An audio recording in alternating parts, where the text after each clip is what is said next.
Chapter: Marine cloud brightening. The oceans have a much darker color, albedo 0.1, than clouds, albedo 0.6 to 0.9. Clouds over an ocean thus reflect far more solar energy than does a cloudless ocean. Can we use this fact in order to cool the planet? Yes, indeed, and at a very small cost compared to all the hot air emitted by climate discussions alone, let alone due to CO2 greenhouse effect warming. The late, and sorely missed, Professor Stephen Salter was a pioneer in wave energy. He invented the Salter-Duck wave energy converter. He also worked out that there is a way to extract more energy from tidal flow than can be achieved from tidal flow turbines of convention propeller shape. These are only able to extract a small proportion of the tidal flow energy, due to their intercepting a circular cross-section part of it, and that they are subject to the Betz limit, that only 59% of the available flow energy can be extracted.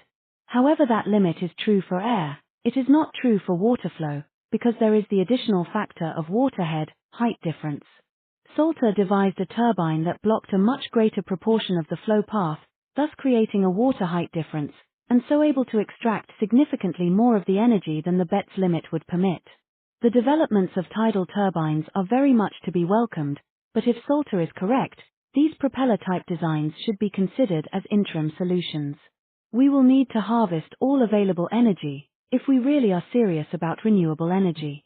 And this factor very much applies to river turbines too. In this context, it is highly regrettable that the Environment Agency is busy destroying weirs.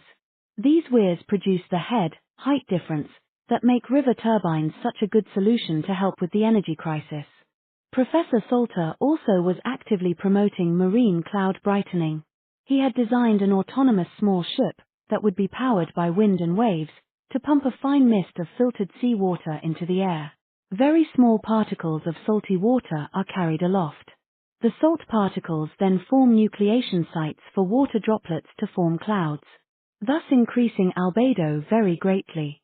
Salter calculated that a relatively small fleet of around 300 autonomous craft is all that would be needed in order to completely null out the heating effect of the global greenhouse gas emissions. He calculated the cost as around £100 million per annum. In context, the cost of the COP Paris 2015 climate conferences, with 36,000 attendees, increasing every year, can they not do it via Zoom or Skype, is somewhat more than this. So what does the world want? A lot of hot air produced at COP conferences, achieving not very much in reality, or to use that money instead on actually reducing global heating. Here is a video on YouTube of Professor Salter discussing his idea, and how he calculated the relative small cost, and the huge benefit. Marine cloud brightening. Professor Stephen Salter TEDx Heriot-Watt University. Here is a tribute to him, after he died, by those who knew him and appreciated his work. Marine cloud brightening, tribute to Stephen Salter. Here is a graphic rendering of his vessels. It has Flettner rotors for wind-powered propulsion, and hydrofoils for lift, and as these are on hinged beams, the movement of these with waves, via pistons, provides the power to pump the water through a large number of very small nozzles, to produce fine salty mist. In order to reverse sea level rise, just a few hundred of these are needed. If these are deployed strategically, they can help to reduce the severity of hurricanes, avoiding damage that is orders of magnitude more costly than the cost of deploying these vessels. Thus it makes economic sense to just get on and do it. Do it now. The prospect of completely stabilizing global temperature is another good reason to do it. Cruise companies are making eco-friendly ships. Can they be persuaded to fit salt spray equipment too?